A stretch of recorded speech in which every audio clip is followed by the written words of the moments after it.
How to delete your WeBull account. Hello everybody, welcome back to the channel. Today I'll guide you on how you can easily delete your WeBull account. Now you can delete it on the website as well, or here I'll be showing you on the application.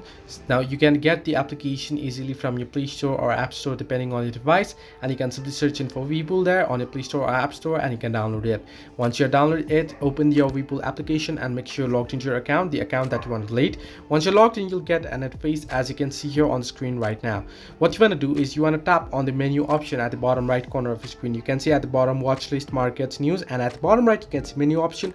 You want to simply tap on that particular menu option, and what you want to do is you want to tap on the settings option that you can see under shortcuts. Now on the settings, what you can do is you want to tap on the very first option that says account and security, and under it at the very end you'll be able to see the delete account option. Simply tap on delete account and it'll show you a warning: all your data will be permanently erased and cannot be recovered anymore. Are you sure you want to delete your account? You want to simply tap on authorize WeBull to delete your account and tap on delete, and your account will be deleted. So this way you can easily delete your WeBull account. Hope this helped you. Do like and subscribe, and do not forget to leave a comment down below if you have any further issues.